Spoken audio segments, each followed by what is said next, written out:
on entend un feulement et en fait, il y avait un jaguar qui était là et je pense qu'il devait avoir de la nourriture à protéger ou un truc comme ça et à un moment, on entend un tronc qui craque et en fait, le jaguar, il nous a, chargés et on a vraiment, vraiment pas trouvé d'eau pendant 24 heures donc la soif, c'est terrible, hein. C'est le pire truc qui puisse t'arriver, je pense.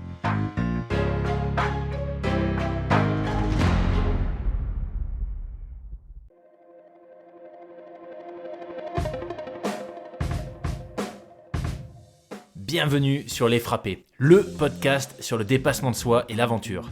Je suis Loïc Blanchard, entrepreneur, coach et préparateur mental certifié. J'ai été pendant plusieurs années sportif de haut niveau en judo avant de quitter les tatamis pour me consacrer à des sports de plein air comme le triathlon ou partir m'évader sur des treks engagés. Récemment, je suis devenu finisher de la PTL, un ultra-trail de 340 km autour du Mont Blanc organisé par l'UTMB. Depuis la création des Frappés en 2020, j'ai deux objectifs. Le premier, c'est de vous faire découvrir des univers fascinants qui font rêver. Avec mes invités, on ira naviguer sur toutes les mers du monde. On participera à des expéditions dans les régions polaires ou en Himalaya. On découvrira l'envers du décor de l'entrepreneuriat et du sport de haut niveau et on partira en mission avec des membres des forces spéciales. Le deuxième, c'est de vous aider à croire en vos propres rêves et à passer à l'action grâce au partage de ces invités exceptionnels. On sous-estime largement ce dont on est capable physiquement ou mentalement et je suis convaincu qu'une petite conversation peut déboucher sur de grands changements. On a en moyenne 4000 semaines à vivre sur Terre, alors autant les vivre à fond. Mon invitée de la semaine, Éléonore Luna, est experte en technique de survie en pleine nature. Infirmière de formation, elle décide de faire de la survie son activité à temps plein en 2017, après avoir participé à une émission que beaucoup d'entre vous connaissent sans doute. Pendant cet échange, elle nous partage des anecdotes qui lui sont arrivées pendant ces expéditions et vous l'entendrez, c'est assez impressionnant. Et on revient également sur différentes techniques de survie, en l'occurrence celles qui marchent et celles qui ne fonctionnent pas vraiment. Ce que je retiens de ma rencontre avec Éléonore, c'est qu'on n'est jamais suffisamment formé, jamais suffisamment prêt pour faire face à l'inconnu. La clé, c'est donc d'avoir l'agilité mentale pour s'adapter rapidement. Merci Éléonore, excellente écoute à vous les frappés.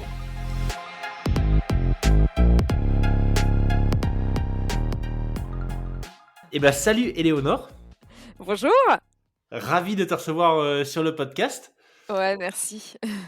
Très très content, on va pouvoir parler de plein de choses, mais je pense surtout d'un sujet qu'on n'a pas trop évoqué encore sur le podcast, qui est le sujet de la survie, de la préparation aux expéditions. Comment est-ce qu'on on monte en compétence sur des choses qu'on sait un peu moins faire aujourd'hui, du genre allumer un feu, dormir dehors, se nourrir, enfin bref. Sujet passionnant dont tu vas pouvoir nous parler. Et ce que je te propose, c'est de commencer par te présenter, nous expliquer ce que tu fais. Oui, alors, bah, du coup, moi, je suis Éléonore et ce que je fais, c'est que je suis formatrice en technique de survie, donc j'encadre des stages de survie et je me suis associée pour créer une société qui ne fait que ça. Donc à la fois, j'encadre sur le terrain, pour des particuliers, pour des entreprises. On a, un gros catalogue de séminaires d'entreprises et puis, la sauce a bien pris puisqu'aujourd'hui, on a une vingtaine d'encadrants avec qui on collabore, quotidiennement. Génial, génial. Et donc pour tout dire, la façon dont cet échange s'est organisé, c'est que tu es la compagne de Julien, Julien que j'ai reçu il y a pas très longtemps pour un épisode, l'épisode d'ailleurs le plus long du podcast. On a énormément échangé, notamment sur le Népal et tout ce qu'il a fait avant, etc. Donc voilà, comme ça le lien est fait. C'est comme ça qu'on est entré en contact. Ok, donc survie, c'est une activité. Enfin, comment est-ce qu'on devient formatrice, experte en technique de survie? Alors, c'est pas simple parce que, c'est ce que tout le monde, répand comme information avec plaisir, c'est qu'il y a pas de formation officielle de moniteur de Ouais. survie et on a même tendance à dire qu'il y a pas de législation, ce qui est un peu faux, enfin même très faux d'ailleurs. Il y a une législation, sur l'encadrement d'adultes dans la nature et donc comment on devient formateur en survie? Bah, d'abord, je me suis bien renseignée sur la législation, histoire de faire les choses bien. Ensuite, j'ai passé un CQP, randonnée, donc c'est un petit diplôme, qui est pas très difficile à obtenir, mais qui permet d'encadrer, des adultes dans la nature, en randonnée, en itinérance. Et puis, avant déjà et après encore et encore aujourd'hui, bah, c'est se former tout le temps, sur le tas puisqu'il y a pas de vraie formation, reconnue pour le coup pour les compétences de survie pure et donc je me suis formée, bah, auprès d'autres écoles, auprès d'autres collègues. Maintenant, on fait encore beaucoup de formations en interne comme, j'ai une petite structure qui tourne pas mal, comme on disait. Donc tous les ans, on fait venir, des spécialistes, en 1 secours en milieu éloigné, en botanique, en et on voilà, on monte en compétences comme ça progressivement. Ouais, excellent. OK, est-ce qu'il y a d'autres pays, tu vois, peut-être en Europe, ou dans le monde où c'est une activité qui est, pour le coup, où il y a un cursus en quelque sorte très clair, bien défini, où tu dois passer par des unités de formation les unes après les autres ou pas du tout? Non, en Europe, en tout cas, c'est sûr que non. À l'étranger, pas que je sache non plus.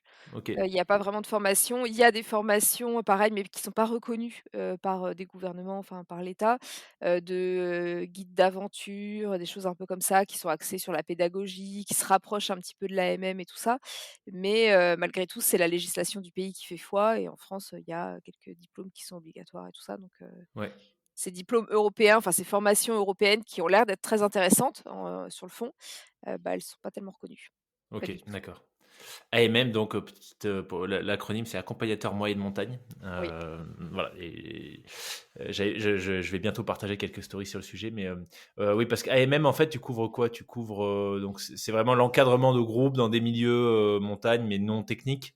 Hem Ouais, et c'est un tu peu pas forcé compliqué. En fait, il y a ouais, quelques années, la zone montagne a été abrogée, la définition de la zone montagne. L'Europe a mis la France à l'amende là-dessus et donc la montagne n'est plus considérée comme un environnement spécifique. Et donc l'accompagnateur moyenne montagne, il est un peu il a enfin, c'est pas qu'il a perdu, de ses prérogatives, au contraire, mais par contre, lui, la grosse particularité qu'il a, c'est qu'il peut encadrer des gens, hors, chemin, ce que, par exemple, le CQP ne peut pas. Nous, on est censés rester sur les chemins et pas OK, faire, de gros hors-piste et tout ça. Et après, ils ont des modules complémentaires pour tout ce qui est activité de neige et là, il y a que eux, avec les guides de haute montagne, qui ont cette spécialité-là, activité raquettes, déplacement, en environnement enneigé et tout ça, ça reste un environnement spécifique et donc je pense que c'est d'accord. vraiment là où ils ont un grosse plus-value. OK, OK, OK, super. Excellent, et qu'est-ce qui t'a attiré, tu vois, initialement, de dans qu'est-ce qui fait que tu as eu ce switch puisque c'était pas ton activité avant, hein, avant tu étais infirmière, c'est ça si je me trompe pas? Ouais, tout à fait, je suis infirmière, enfin, je suis toujours infirmière en vrai sur le papier, même si je pratique plus et depuis, 2002, j'ai eu mon diplôme d'infirmière en 2002, donc j'ai exercé comme, fonctionnaire, infirmière, tout ce qu'il y a de plus classique. J'ai travaillé un peu en réa, un peu aux urgences, j'ai été formatrice en 1er secours, enfin voilà, j'ai fait pas mal de petites choses et j'ai été cadre à la fin et en fait, je me suis prise de passion pour ça à côté. Je faisais déjà des bivouacs assez roots avec les potes, c'était déjà pas du bivouac sous tente et tout, on faisait des trucs un peu foufou et donc ça me plaisait et donc je faisais ça. Je faisais beaucoup de rando à cheval, j'avais une jument et donc OK. je passais mes journées et une grosse partie de mes soirées, voire, je rentrais à minuit aux écuries et tout, voire je partais sur plusieurs jours et tout avec ma jument et donc il a fallu que je commence à me former un peu à l'orientation parce qu'au bout après t'être perdu 3-4 fois, tu te dis que bon, peut-être s'il y a moyen de faire mieux, donc tu apprends un peu, l'orientation et tout et puis après, tu te dis: «Bah, peut-être il y a, des moyens», genre avec les potes, on allait dormir, dans des sacs poubelles dans la neige, tu vois? On trouvait que c'était rigolo. Ah ouais, OK. Ouais, ouais, ouais, c'est du bivouac un peu roots, tu vois? C'est déjà tu le bivouac, classique et en fait, on galérait quand même franchement, hein, c'était pas des nuits, très paisibles et mais c'était cool. Le lendemain, tu es hyper, content, tu te dis: «Je l'ai fait» et tout ça et en fait, je me suis dit: «Bon, peut-être, il y a peut-être moyen d'optimiser le truc» et peut-être que les stages de survie, je pourrais apprendre des trucs qui vont être utiles, que je pourrais, transmettre à mes potes et qui seront, avec pas beaucoup de matos, un peu mieux et c'est effectivement ce que j'ai trouvé donc tu vois, j'ai fait un 1er stage, un deuxième, un troisième et puis ça a mordu et puis j'ai commencé à former mes potes comme ça pour, transmettre, la bonne parole et en fait, je me suis vraiment prise de passion pour ce truc-là, quoi et c'est devenu une passion dévorante et il y a un moment où la passion dévorante, bah, tu peux pas, avoir ton métier qui te prend, 35 heures par semaine et je me suis dit que ça allait être compliqué de cumuler les 2, qu'il allait falloir faire quelque chose et puis en 2017, j'ai eu une opportunité, j'ai été contactée, sur les réseaux sociaux par un chargé de casting qui m'a dit: «Bah, écoute, on lance une nouvelle émission de survie, est-ce que tu veux participer?» Alors j'avais pas la télé chez moi, je regarde pas du tout la télé, genre koh et tout, je suis pas tellement méga fan de ce genre de programme et puis, il m'a un peu vendu le concept en disant que ça allait être un truc super authentique et tout. Je me suis dit: «Bon, allez». «Appelez-moi demain», je donne mon numéro de téléphone et tout et puis du coup, j'ai passé tous les castings et j'ai été prise pour, Wild, la course de survie, une émission qui est passée sur M6, qui a été diffusée en 2018, mais du coup qui a été tournée en 2017. Ça s'est fait assez vite, où, il a fallu former un novice, à travers, le monde, en mode, survie, donc sans eau, sans nourriture, très peu de matériel, voilà. Et j'ai rencontré quelqu'un qui était consultant survie sur l'émission, donc qui était chargé de la sécurité des candidats et qui avait repéré en amont les différents risques sur les différents environnements dans lesquels on allait et tout ça, qui nous formait succinctement, on va dire, aux limites et aux risques de chaque, environnement, qui s'appelle Damien Lecouvet. Et Damien OK. habite à 1 heure de chez moi OK. et il avait sa boîte, il faisait des stages de survie et donc il m'a dit, «Non, mais» quand l'émission, le tournage était terminé, il me dit: «Non, mais il faut continuer à se voir, on s'entend super bien, on a les mêmes, enfin, on a 2 profils assez complémentaires, on est dans le même truc et tout, il faut vraiment qu'on fasse quelque chose» et donc on est rentrés en juillet. Je crois qu'en septembre, je faisais le premier stage avec lui et j'ai monté mon entreprise dans la ma micro-entreprise dans la foulée et le temps qu'on fasse l'administratif et tout, en janvier 2018, Time on Target était immatriculé et voilà. Excellent, excellent. L'aventure était lancée. Génial. Mais du coup, tu dirais que c'est avec un peu de recul maintenant, donc cette passion, tu vois, cette activité qui te prend énormément de temps en dehors de ton boulot, enfin visiblement tu y as trouvé quelque chose de très fort. Mmh. Est-ce que tu arriverais à mettre des mots dessus? Qu'est-ce Ouais. que c'est? Est-ce que c'est la liberté? C'est la connexion à la nature? Tu pourrais le dire plus précisément? Ouais, c'est vraiment un mélange de beaucoup de choses, hein. Il y a forcément au départ, c'est la connexion à la nature, le plaisir, c'était, pour moi d'aller dans la nature, de bivouaquer, ça c'est génial et puis d'apprendre à identifier des choses dans ton environnement, des ressources Mmh. que tu vas pouvoir utiliser et quand tu commences à mettre le doigt là-dedans, tu te dis: «Bah, finalement, il y a plein de ressources que j'ai pas besoin de prendre dans mon sac puisqu'elles sont dans mon environnement» et tu vois, tu montes en compétences donc c'est hyper grisant d'apprendre des nouvelles choses et tout ça et puis après, il y a un côté aussi, surtout par exemple dans Wild où j'ai vécu quand même des situations assez, assez extrêmes et tout, hyper grisant de te dire en fait la survie, il y a un truc, c'est la pyramide, de Wiseman qui dit que la base de la survie, c'est l'attitude, la volonté. Au-dessus des capacités physiques, du matériel, des compétences et tout, la base, c'est vraiment la volonté. Et en fait, tu te rends compte que, enfin moi, je me suis rendu compte que moi, qui suis pas une sportive de haut niveau, 1,60 m, qui suis assez lambda, au niveau, physique et tout, bah, j'étais capable de faire des trucs de ouf et j'ai vécu des situations de dingue et c'est hyper addictif. Bah, je pense que tous les gens qui sont passés, par les frappés, tu dois avoir ce truc en commun, quoi. Il y a un truc, l'adrénaline, voilà, c'est ça tu sécrètes des endorphines, c'est hyper addictif et te dire: «Bah, en fait, je peux faire des trucs de ouf» et je me suis dit: «Mais si moi je peux faire des trucs de ouf, mais en fait tout le monde peut le faire». Mmh. Mais il faut juste arriver à transmettre le bon virus et à passer la le petit moment d'inconfort parce que forcément, il y a toujours un moment où tu te demandes un Ouais. peu ce que tu fous là et tu te dis: «Mais pourquoi? Pourquoi je m'inflige ça?» Ouais. et c'est Parce seulement que après tu te ouais. dis: «Mais c'est parce que je kiffe». Ouais. La bonne nouvelle, j'ai l'impression, c'est qu'on a tendance à après vite oublier les moments d'inconfort, tu vois? Les galères et tout, on se rappelle que des bons moments. Le Ouais, cerveau est bien fait. Mais, ouais, ouais, j'avoue, est-ce bah, que tu c'est ce peux qui laisse peut-être les meilleurs souvenirs finalement, c'est un peu ouais, les galères que tu ouais, as vécues, quoi. ouais, carrément. Est-ce que tu peux nous en dire un petit peu plus sur, Wild? Parce que je te cache pas que, j'en ai déjà entendu parler forcément, puisque je te disais en off, j'ai eu la chance de recevoir Rémi Camus sur le podcast qui y a participé aussi, je sais. Ah bah, lui, il a gagné lui. Il a gagné, voilà, c'est ça. J'étais pas certain, je voulais pas le dire, mais OK, il a gagné. Et comme toi à l'époque, je n'ai pas la télé, et je t'avoue, je regarde rarement ce genre d'émission. Donc, le concept, en gros, c'était quoi pour Wild? Alors le concept, c'est qu'en fait, au démarrage, il y avait 7 «experts» entre guillemets en survie. Alors des experts, c'était nous, hein, enfin Rémi, moi et puis, 5 autres et 7 novices, donc des gens qui avaient été bien castés quand même pour être vraiment, qui avaient vraiment jamais vécu dehors, jamais dormi dehors, jamais rien fait d'un petit peu, atypique et tout, qui avaient des vies très, classiques, on va dire, enfin très routinières et on devait partir avec un binôme dans les 5 environnements les plus extrêmes de la planète, sans eau, sans nourriture, avec très, très peu de ressources, avec un mini kit de survie qui avait été confectionné par Damien et on devait encadrer cette personne et traverser on a commencé par la savane au Botswana, donc on avait une course qui avait tous, même distance, et c'était le premier qui arrivait au centre. Donc il y avait quand même une petite notion de rapidité et il y avait aussi une notion de savoir trouver des ressources, savoir étudier un peu le terrain, sachant qu'on n'avait pas de carte. Voilà, pour arriver au point central. OK, d'accord, OK. Ouais, donc vraiment, assez rustique quand même, plongé dans des environnements, hard, mais avec très, très peu de ressources et l'idée c'était, de se débrouiller, de tout trouver. Ce que tu disais un peu plus tôt finalement de d'utiliser ce qu'il y avait autour de soi pour, enfin d'être capable d'utiliser ce qu'il y avait autour de soi pour s'en sortir. Ouais, complètement. Et puis, donc on a commencé par la savane au Botswana, après on a fait le désert du Kalahari, on a fait la jungle amazonienne.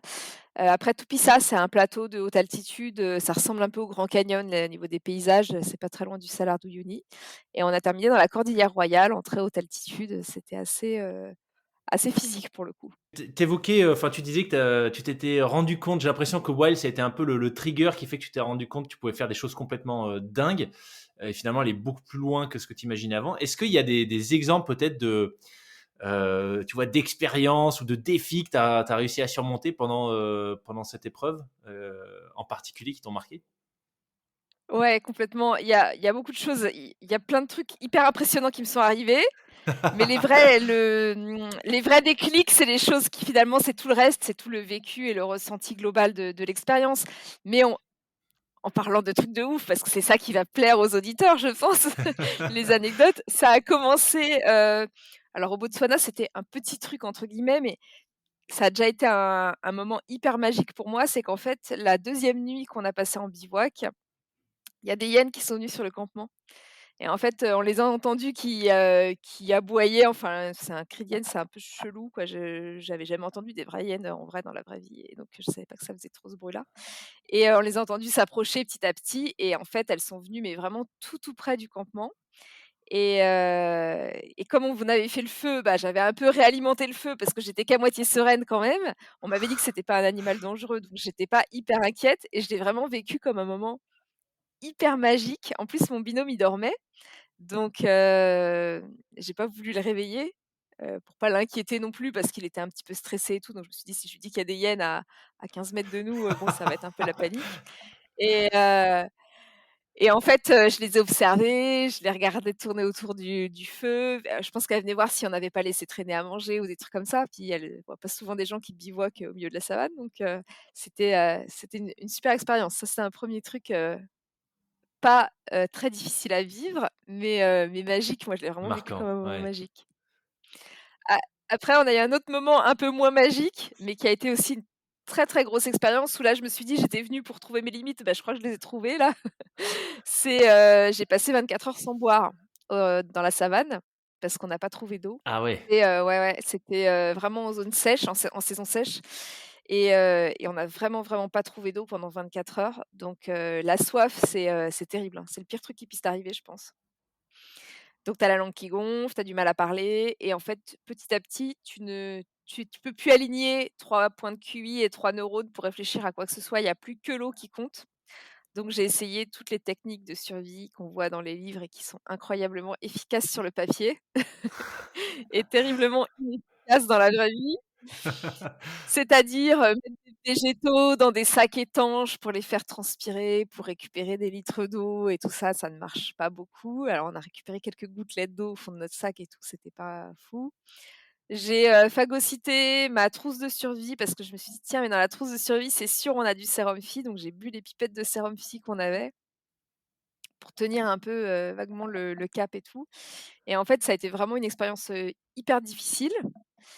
Mais je me suis rendu compte que malgré tout, j'ai réussi quand même à avoir deux trois petits élans de lucidité, à me dire: «Bon, bah», à essayer de prendre de la hauteur par rapport à la situation qui était quand même assez compliquée à gérer, et puis ça a été aussi un reality check parce que, tout le long, de ces 24 heures là, ces 24 premières heures où j'ai pas trouvé d'eau, en fait, je me disais: «C'est obligé, la prod, ils ont, étudié le terrain, ils ont un consultant survie, ils ont forcément réfléchi à des points d'eau. Ils s'arrangent pour que sur notre parcours, on passe par des points d'eau. C'est obligé pour ouais. que, tout se passe bien, dans le meilleur des mondes, comme à la télé quand on voit koh ils trouvent, des poissons et du riz et des trucs, et donc inconsciemment, je comptais sur la prod, et en fait, ça a été un très gros reality check parce que, au bout de 24 heures, je me suis dit: «Mais en fait, la prod, elle a rien prévu du tout». elle nous laisse vraiment nous démerder et donc je ne peux compter que sur moi-même et ça a été une grosse prise de conscience de me dire: «Mais en fait, il y a que moi qui peux me sortir de cette situation». Et après, ça a été mon credo pendant toute l'émission, donc on a fini par trouver un tout petit peu d'eau, ça a été compliqué.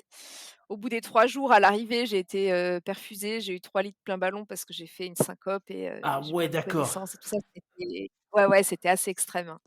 J'en rigole et tout aujourd'hui, je le raconte sur un ton assez léger, mais c'était quand même en vrai, c'était chaud, hein. C'était très, très chaud et en fait, ça a été par contre une grosse prise de conscience et puis hyper, valorisante pour moi de me dire: «En fait, il y a que moi qui peux me sortir de cette situation» et Mmh. donc c'est à moi, mon binôme compte sur moi. En plus, j'avais une position, par le fait de l'émission, par le fonctionnement de leader et de chef et d'expert. Donc le binôme se reposait sur moi et je me suis dit: «Bon, bah, faut que je c'est à moi de me sortir les doigts et de trouver des solutions, quoi». Et en fait, quand tu es dans cette position-là, bah, tu te rends compte que des solutions, tu peux en trouver plein.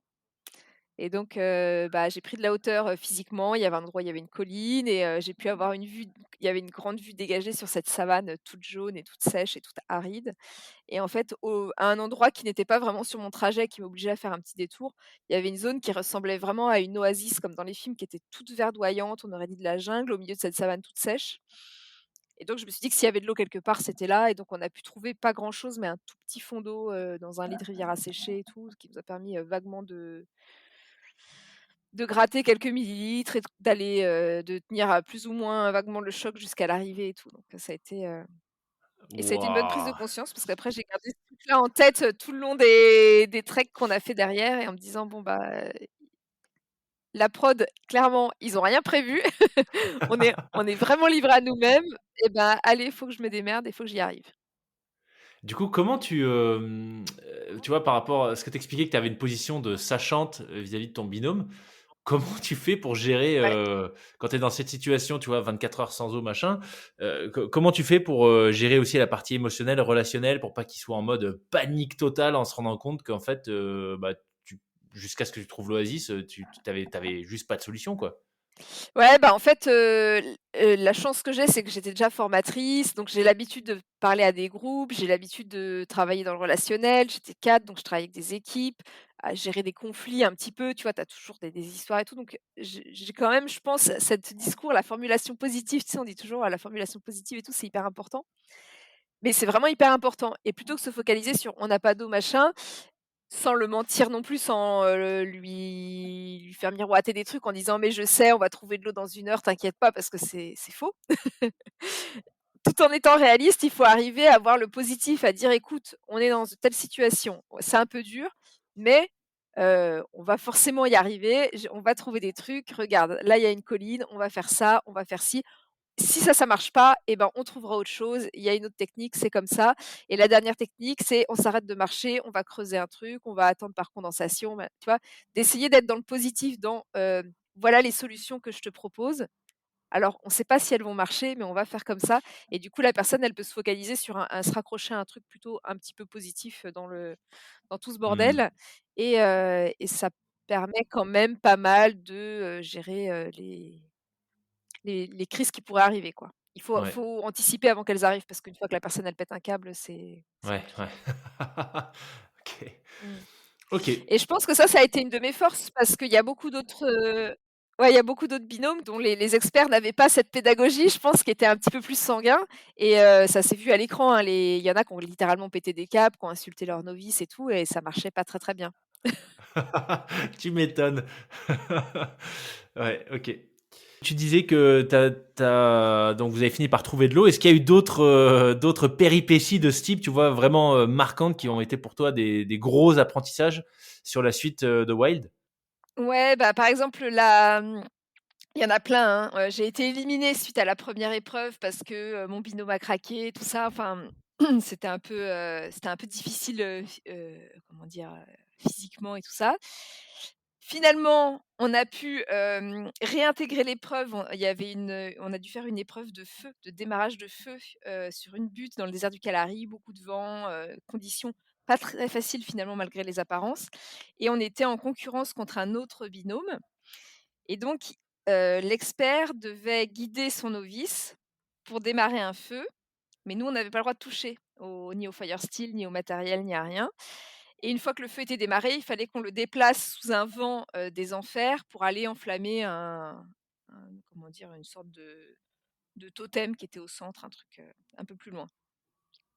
Et là, je me suis révélée particulièrement, je pense efficace dans le guidage de mon novice avec, formulation positive, encourager, il y a un moment où je lui ai dit de respirer parce que je voyais qu'il montait un peu en pression, qu'il commençait un petit peu à trembler et tout.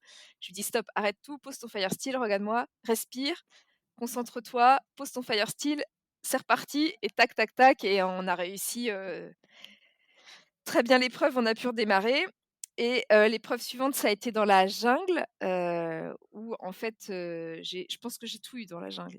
Je me suis fait piquer par les fameuses fourmis balles de fusil, tu sais, ces fourmis dont la morsure, fait, dans la légende aussi mal qu'une balle de 9 millimètres. Ah oui, oui. C'est un Donc rituel de c'est passage d'ailleurs, non? des très, très grosses fourmis. Dans certains coins, ils mettent les mains dans des gants, qui sont remplis de ces Ouais, ça, fourmis c'est et les ils doivent fourmis de feu. tenir.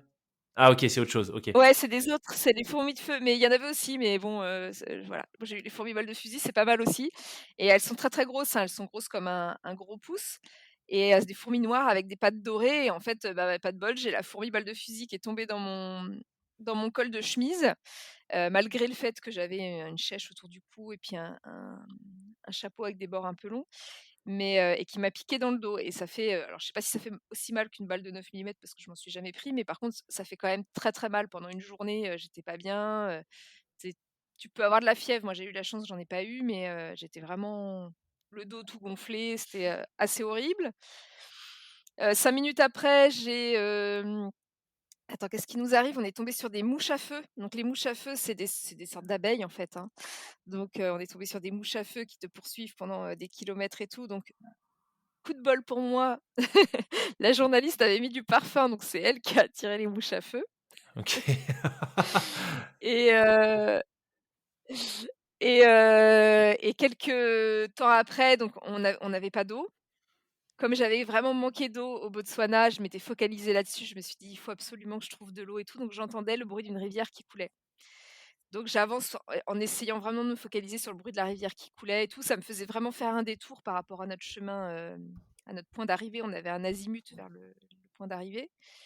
Mais je me suis dit: «C'est la priorité parce que si on trouve pas d'eau, je me retrouve pas dans la même situation qu'au Botswana parce qu'on va mourir au milieu de la jungle, quoi, c'est un peu chaud».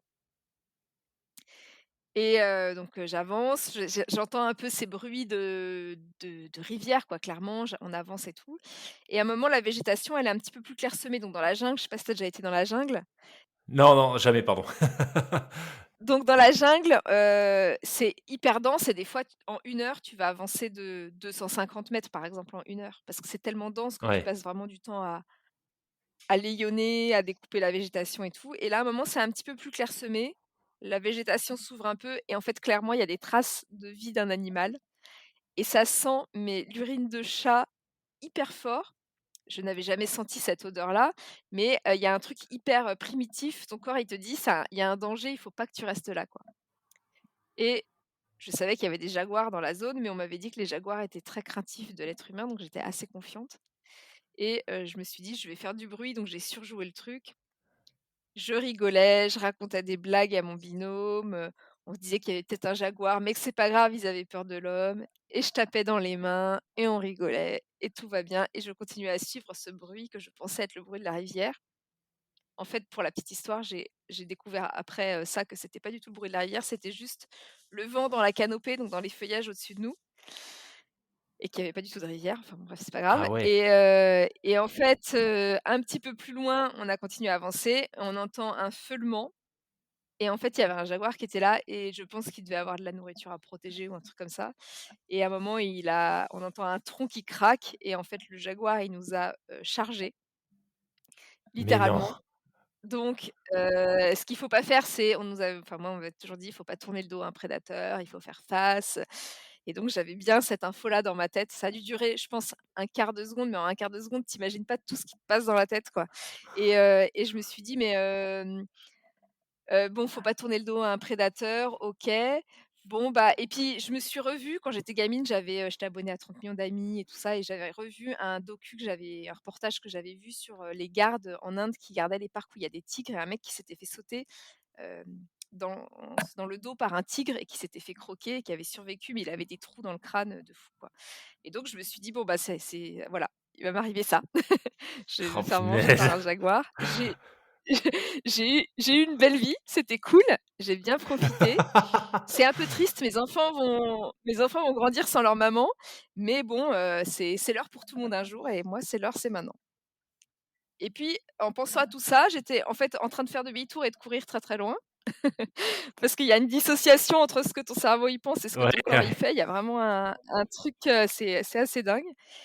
Et puis, j'avais la machette parce que j'étais en tête pour les Lyonnais, donc je me suis dit: «Bah, peut-être je peux mourir dignement, il y a peut-être moyen de faire un baroud d'honneur» et donc je me suis retournée. En fait, le jaguar nous avait juste repoussés, il s'était arrêté lui depuis une seconde quoi, peut-être il s'était figé. Donc j'ai fait, marche arrière tranquillement, sereinement et comme à chaque fois que je suis stressée, j'ai été prise d'un fou rire assez terrible et donc je suis revenue vers mon binôme qui était en état de choc et qui était, lui, complètement, en sidération totale, enfin vraiment, stressé et moi je rigolais et je rigolais et j'étais complètement euphorique et je disais: «Oh là là, j'aurais dû le voir d'encore plus près, je suis déçue», voilà. Oh punaise, OK. Oh l'histoire de fou. OK, donc Une bonne expérience. ouais, ouais, tu as vu, mais du coup tu t'es retrouvé à un moment donné avec le jaguar, face est-ce que tu l'as vu de face au moment où il chargeait ou c'était les bruits qui t'ont fait comprendre qu'il arrivait? Ah non, non, on est vraiment dans la végétation, j'ai vu, je l'ai pas vu sauter, j'ai vu un mouvement si tu veux parce qu'il devait être un peu loin et que j'étais pas focalisée là-dessus à ce moment-là et par contre après j'ai vu vraiment le truc qui nous fonçait dessus dans l'herbe, dans la végétation un peu, enfin l'herbe, les plantes quoi. Le mouvement mais comme dans un film, un truc vraiment une masse qui te fonce dessus et tu as vraiment cette Ouais, sensation que tu as, je sais pas 50 kilogrammes de muscles qui te foncent dessus quoi et après je l'ai aperçu, mais je l'ai pas bien vu. Je l'ai aperçu à la fin quand il était figé et que j'ai reculé et j'étais, tu vois, vraiment dans cet état d'euphorie absolument totale et c'est trop cool. oh punaise, incroyable, incroyable. OK, Mmh. donc bah, Wild, j'ai quand même l'impression que ça a été une sacrée, expérience pour toi. Est-ce qu'il y a des choses que tu vois que tu as, Ouais. apprises même si tu étais, voilà, tu es arrivée en posture d'experte, mais, est-ce qu'il y a des choses que tu as apprises sur toi ou même d'un point de vue, tu vois, de technique que tu as, pu réinjecter après derrière dans tes stages, dans les formations que tu proposes? Ouais, bah, j'ai surtout appris qu'il y a beaucoup de trucs qui marchent pas.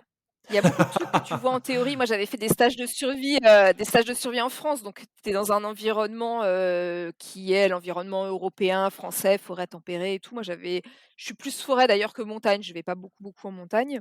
Et donc, je maîtrisais à peu près un petit peu mon environnement. J'avais en tout cas une certaine maîtrise, de l'environnement. Mais, j'avais jamais pratiqué, dans la savane, dans la jungle, dans la très haute altitude à 5 500 mètres d'altitude et tout ça, je connaissais pas tellement. Mais comme j'étais passionnée, j'avais beaucoup lu et beaucoup bouquiné et beaucoup vu de vidéos YouTube, mais surtout beaucoup lu de livres, références, de livres d'experts. Et en fait, je me suis rendu compte qu'il y avait énormément de trucs un peu bullshit qui circulaient et qui étaient transmis depuis, 50 ans, tu vois? Et qui marchaient pas dans la vraie vie. Et Ah donc c'est ouais. devenu un peu un de mes credos ce truc-là et aujourd'hui, j'adore débunker les trucs qui sont partagés à l'infini dans les livres de survie et pour dire: «Bah, ça je l'ai fait et j'ai testé dans plein de conditions, bah, ça marche pas et voilà pourquoi ça marche pas» et j'aime bien un peu, Est-ce que tu pourrais nous faire un top 2, 3, tu vois, des trucs qui vraiment marchent pas? ouais, ouais, les trucs, top 2, 3 qui marchent pas, bah, allez la technique de, je mets du charbon dans mon eau. Ouais. Ça, c'est partagé à l'infini. On te dit: «Tu peux faire un filtre à eau en mettant, différentes couches de tissu. Tu vas mettre du sable, tu vas mettre de la mousse». Alors la mousse, ça marche pas, ça filtre pas et en plus, ça capte vachement les polluants et tout, donc c'est une très mauvaise idée et tu prends le charbon de ton feu de bois et tu vas mettre ton charbon de bois en haut. Le charbon de bois, c'est pas il y a eu un amalgame de fait entre le charbon de bois et le charbon actif. Le charbon actif, ça marche comme un aimant et ça capte les métaux lourds et les agents polluants. Mais le charbon de bois, ça capte rien du tout et ça marche pas du tout. Et alors encore moins quand tu l'écrases pour faire une sorte de poudre, parce que les gens, ils mélangent l'idée de, le charbon actif, ça capte des trucs et un filtre, c'est, des petits grains qui filtrent l'eau. Mais en fait, ça marche pas comme ça. Donc ça, clairement, c'est un mélange de 2 OK. de 2 f 2 infos qui sont vraies et qui donnent un truc qui marche pas, tu vois? Les trucs qui marchent pas, j'ai plein de trucs sur l'eau, mais après j'ai pas tellement de trucs sur autre chose. Le truc que tu creuses un puits, dans la terre et tu vas mettre une bâche au-dessus et tu vas laisser condenser, tu vas Ouais. récupérer de l'eau par condensation sur ta bâche. Bah, ça c'est pareil, c'est très, très dépendant de l'environnement, et pour l'avoir testé dans plusieurs environnements, bah, tu récupères, au mieux la plus grosse par, climat équatorial, très chaud, beaucoup de condensation et tout, j'ai récupéré 250 millilitres en 24 heures. Ah ouais, Donc il y a OK. pas de quoi t'hydrater vraiment, quoi. OK. Oh là là. Qu'est-ce que j'ai vu? J'ai vu des trucs sur les premiers secours, hein, allez, dans le top 3. Quand tu as une hémorragie, par un grand expert en survie, il faut laisser saigner un petit peu. Non, non, non, quand tu fais une hémorragie, tu laisses pas saigner un petit peu, tu compresses ou tu comprimes ou tu garottes tout de suite, mais tu laisses pas saigner un petit peu. Ça marche pas non plus. C'était pourquoi Voilà un le peu fait de laisser ce genre saigner de un petit trucs. peu pour, éviter que ça s'infecte ou des trucs comme ça, c'est ça? Pour, chasser des saletés ou c'était quoi l'idée? Ouais, j'imagine que c'est ça l'idée, que si tu laisses saigner un peu, tu laisses couler le sang, ça va retirer les toxines ou je sais pas, les trucs qui sont en surface, mais non, non, ça marche pas comme ça et OK. si ça doit s'infecter, de toute façon, tu as une plaie ouverte, donc ça s'infectera derrière et quand tu gères l'urgence, tu gères pas l'infection, c'est pas ton problème. Tu sauves la vie de ton pote déjà et Ouais. l'infection, on verra après. Une fois que l'hémorragie elle est Ouais. arrêtée, on se posera la question de savoir si c'est propre ou pas, quoi, mais je pense qu'il y a une question de priorité. OK.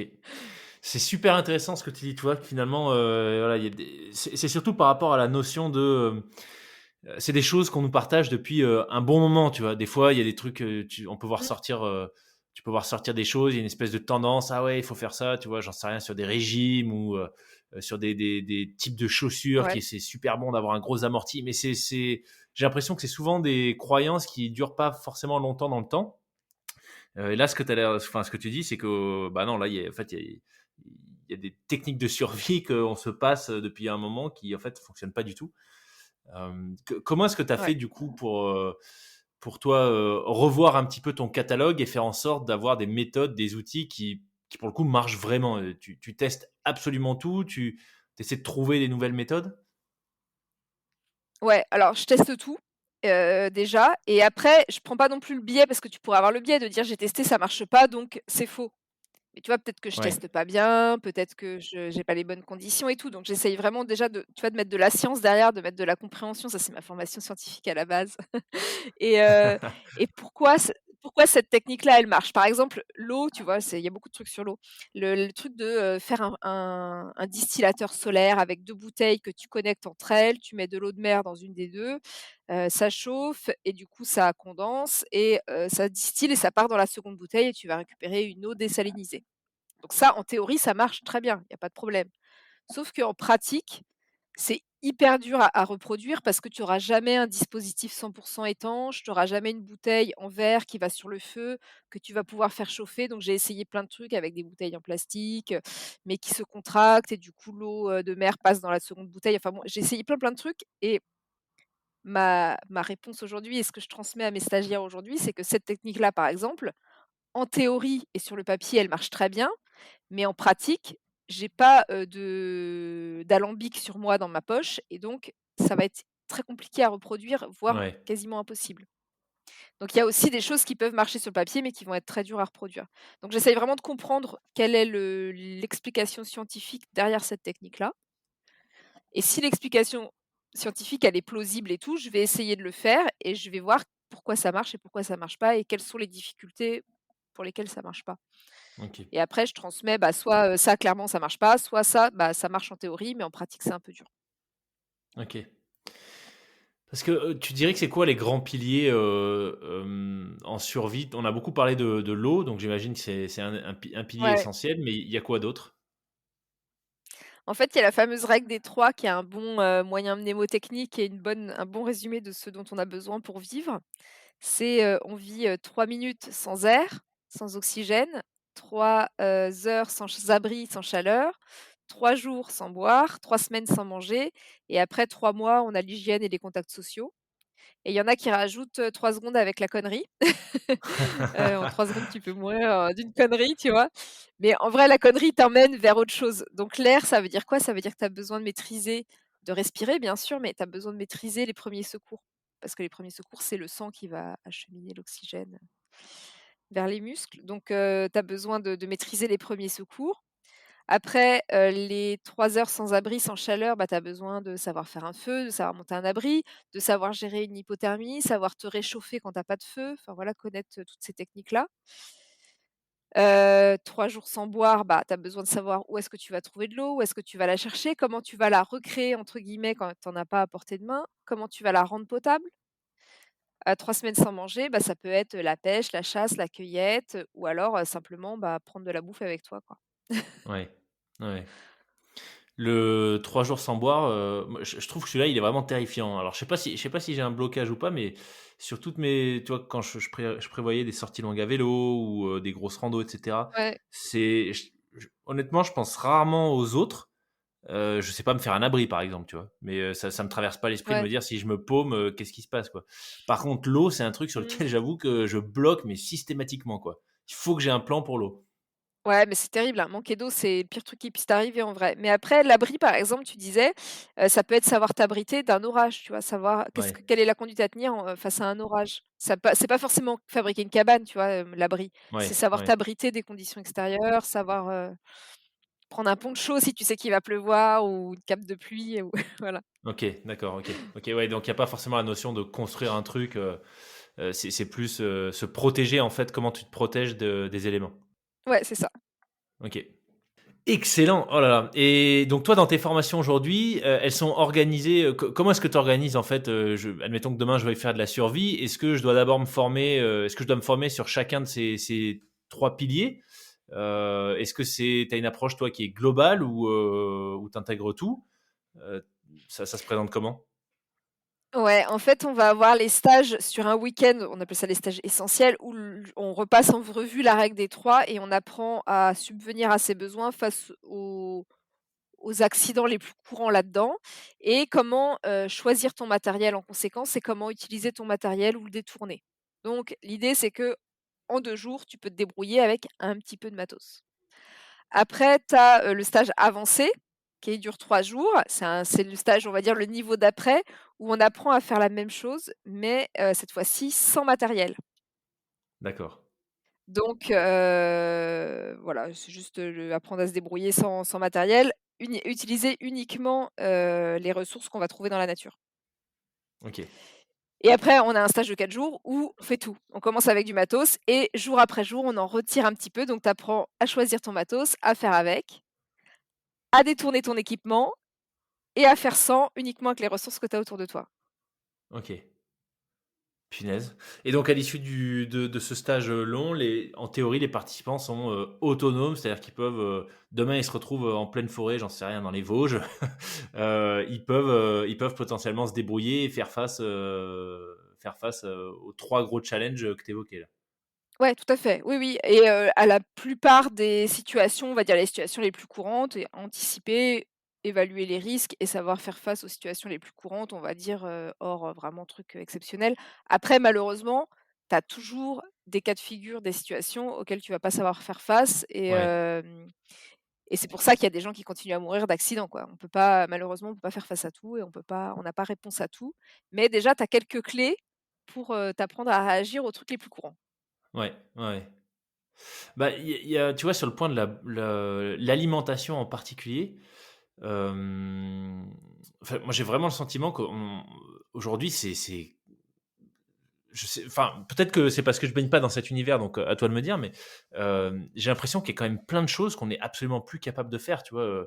Moi, je sais pas te dire, envoyer un champignon s'il est comestible ou pas, je sais vaguement reconnaître, tu vois, des fruitiers et cetera, mais enfin, se débrouiller complètement, sans carte, sans outils, sans rien, sur la partie alimentation, eau, c'est quand même, ouais, c'est quand même méga chaud, quoi. On n'est plus dans des sociétés où c'est quelque chose qu'on fait fréquemment, tu vois, ne serait-ce que le week-end ou quoi. Je pense qu'il y a encore quelques générations, des fois, j'en parle avec des invités, notamment des forces spéciales, qui expliquaient que Mmh. voilà, on a perdu on n'est plus aussi rustique et à l'aise en nature qu'il y a la génération, ne serait-ce qu'il y a une génération, tu vois. Ouais, complètement, ouais et en fait, ce qu'il y a, c'est que déjà, la nourriture, c'est 3 semaines, hein, donc si tu te perds en pleine nature et qu'on te retrouve pas au bout de 3 semaines, c'est que tu as Ouais, vraiment pas été très bon, tu vois? La plupart du temps, les gens, on les retrouve au bout de 48-72 heures, déjà. ouais, Et après, l'idée, c'est que, nous, ce qu'on essaie de transmettre, c'est que c'est bien aussi d'avoir un fond de sac dans lequel tu vas avoir, 2-3 trucs à manger avec pas grand-chose, un bouillon cube, une barre de céréales et tout. Tu peux déjà tenir, tu vois, ça va te prolonger un petit peu. Et après, dans la nature, bah, tu as pas besoin de connaître beaucoup de choses, hein. Savoir identifier 3 plantes que tu vas trouver un peu partout, en toute saison dans ton environnement, ortie, pissenlit, plantain. Déjà, tu as 80 de chances de pouvoir tomber sur une des 3 quand tu es en France. Bah, tu vas pas te nourrir, tu vas pas grossir, mais ça va te permettre d'avoir un semblant d'énergie et de calories et de micronutriments pour tenir un peu le choc, quoi. OK, OK. Et donc toi, aujourd'hui, avec tes connaissances, par exemple, tu disais qu'au tout début, tu expliquais que, ce qui était grisant, c'était finalement de gagner en connaissances et de pouvoir, retirer des choses de ton sac que tu emmenais initialement avec toi parce que, bah, finalement, tu te débrouilles sans, avec ce que tu trouves. Est-ce que typiquement, c'est réaliste de se dire que tu pars en rando, tu vois, en trek sur plusieurs jours, en prenant moins de nourriture et en comptant sur ce que tu vas retrouver en chemin? Ou tu peux, mais Ça tu passerais genre la journée à récolter du pissenlit pour pouvoir te nourrir, quoi? Ouais, ouais, ouais, il y a quand même beaucoup de ça, ça prend du temps. En fait, en théorie, tu peux tout refaire à partir de la nature. Tu peux partir sans rien, mais ça prend énormément de temps. Tout prend plus Ouais, de temps. Un exemple qui est assez frappant, je trouve, c'est le matelas de sol. Tu vois les petits carrés mousse là, les petits matelas de sol, ouais. 1er prix chez Decathlon qui font, 2 centimètres d'épaisseur. Ils ont, une capacité d'isolation, un R-value à un certain chiffre. Pour avoir la même capacité d'isolation, il faudrait que tu fasses un matelas de feuilles mortes et sèches de 80 centimètres de hauteur.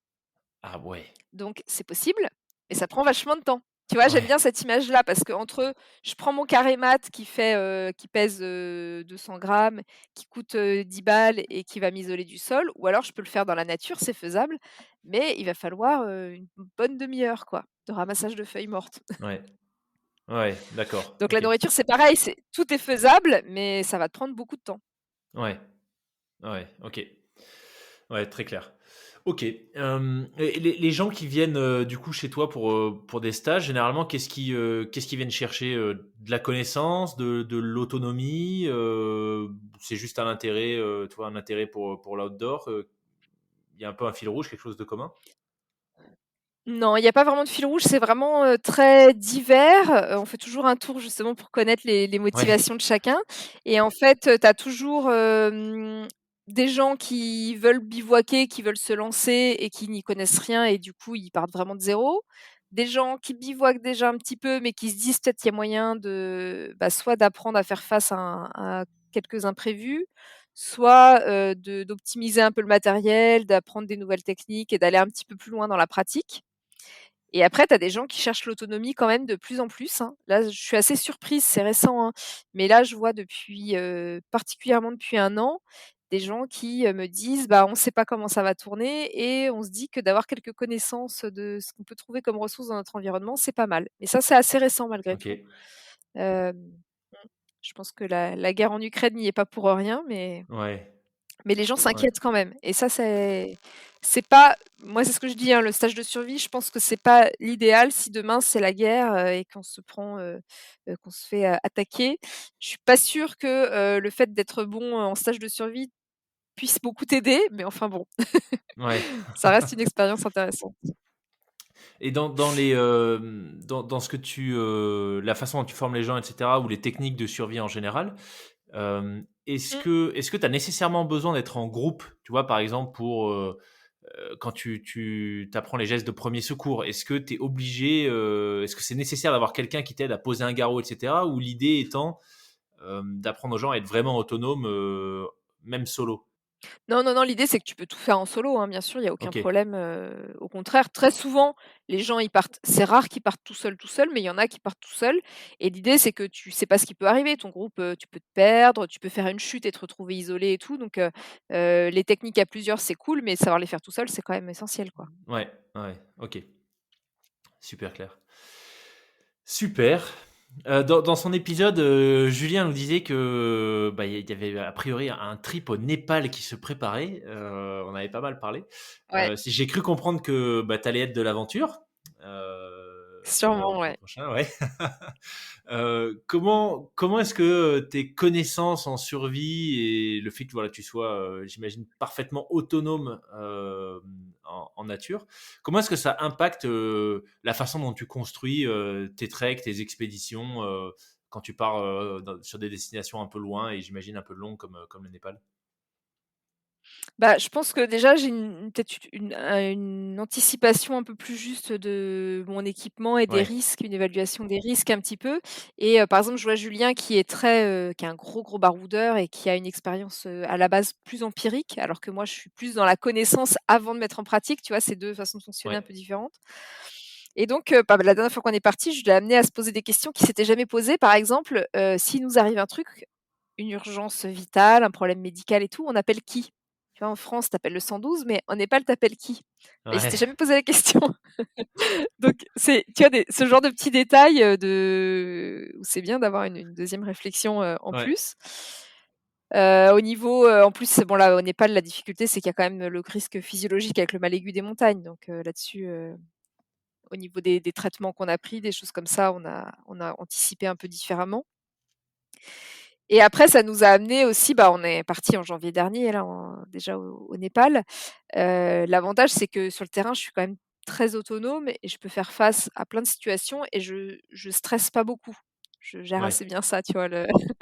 Je suis pas sujette à la panique et donc c'est ce qui nous est arrivé, par exemple, au début de notre trek là, quand on est parti, on était en ascension vers Gokyo et en fait, on s'est perdu. Je le dis, ok. on l'avoue. Et donc, on se retrouve en pleine montagne, à peu près à 4h30 de marche du prochain village, de la prochaine colonie. Heu, de nuit, parce qu'il est 18h30 et c'était l'hiver, donc il fait très nuit déjà. Il faisait à peu près peut-être -15, il faisait froid, mais pas non Oh plus, froid punaise. glacial, mais il fait déjà froid, tu vois? Il fait -15 et donc ça aurait pu être la panique, mais il y a un petit replat. Je dis: «Écoute, tu sais quoi? Il est 18h, il commence à faire nuit, on est à 4 heures de marche du prochain truc. Fais chauffer la popote, je m'occupe de la tente» et en 4 minutes, on avait un abri qui était monté, les sacs de couchage dépliés au sec, Ouais, machin. Julien avait fait réchauffer, la petite tartiflette lyophilisée et on était bien, quoi. On a passé la meilleure nuit de notre vie, c'était ouais, trop cool.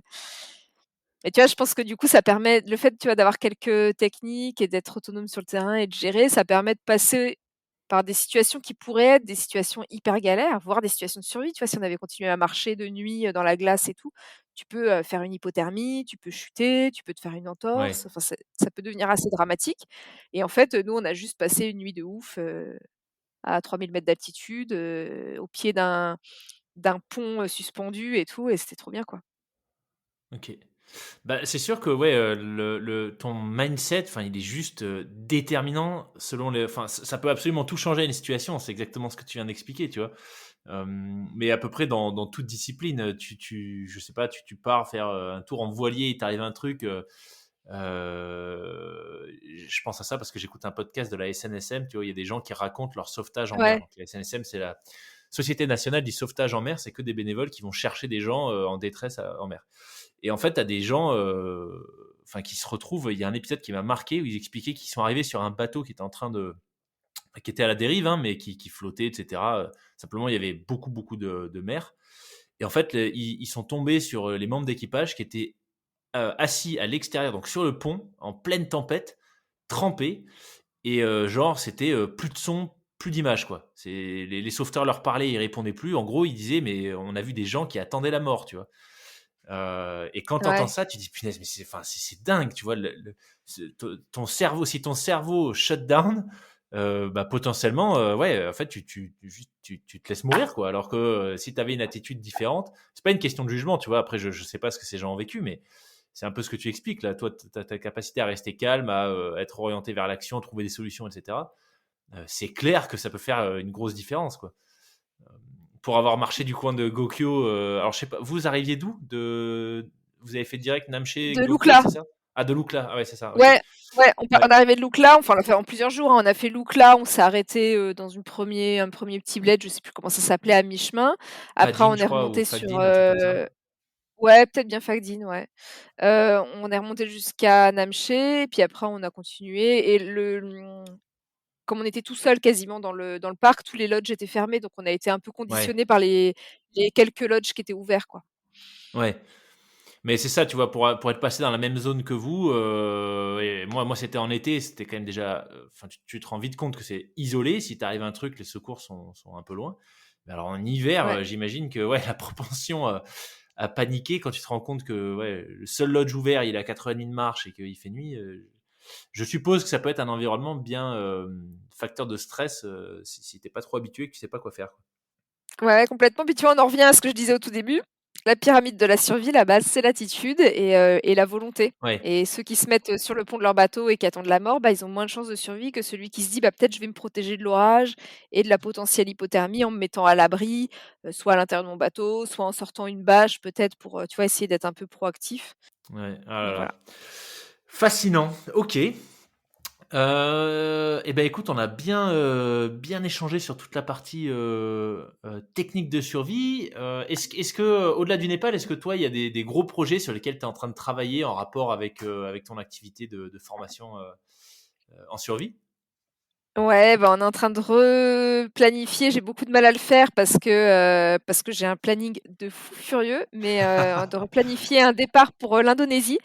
Donc c'est un séjour sur une île déserte que j'avais monté il y a quelques années et puis, qui marche bien, qui est une super, super expérience, assez engageante, assez, intense quand même, physiquement, physiologiquement et là, je voudrais le proposer pour cet automne. Donc il faut que je m'active, il faut que je le mette, en vente là. J'ai plein de gens qui attendent que ça, que j'ouvre les inscriptions et qui me harcèlent et donc il faut que j'ai des dates à leur donner et donc il faut que je replanifie tout ça et je voudrais que ça dure un petit peu plus longtemps. Donc on passerait, 2 semaines en Indonésie, dont une semaine, complète sur l'île déserte et une semaine avec, à aller rencontrer un peu des communautés de pêcheurs, locales, du coin, quoi. C'est une région qui est pas du tout touristique, qui est restée très sauvage, qui a beaucoup de ressources et tu as vraiment la sensation d'être seul au monde, quoi.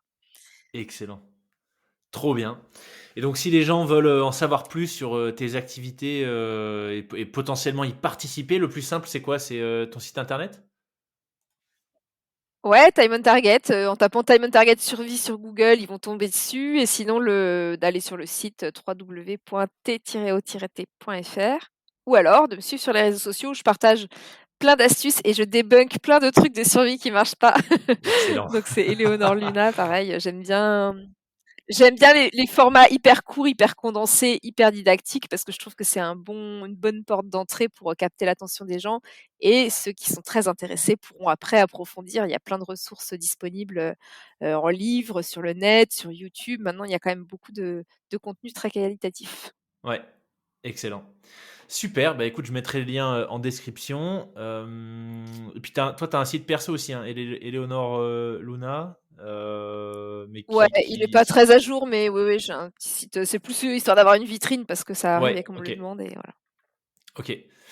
Super, et ben écoute, je mettrai tout ça en description de l'épisode. Un grand merci Éléonore, c'était un super moment. Franchement, c'est chouette parce que ça m'a donné envie tu vois, bah, finalement de gagner enfin de monter en compétences, de devenir un peu plus autonome, parce que c'est des choses auxquelles on Faut pense venir pas, faire mais un je pense. stage, tu viens quand tu veux. Bah voilà, hein, ça se trouve un stage, hein, mais tu vois, parce que je pense que quand ça t'arrive, tu te dis, punaise, mais en fait là j'ai l'air bien con à pas savoir allumer un feu autrement qu'avec un briquet ou un réchaud à gaz, tu vois.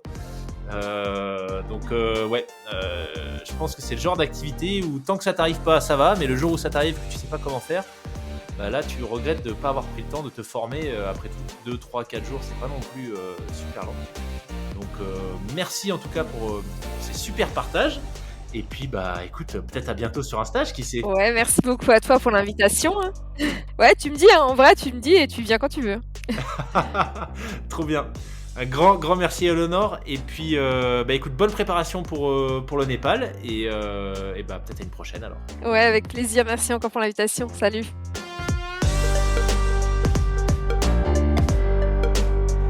Merci d'avoir écouté l'épisode dans son intégralité. J'espère que vous avez pris autant de plaisir que ce que j'en ai eu à l'enregistrer.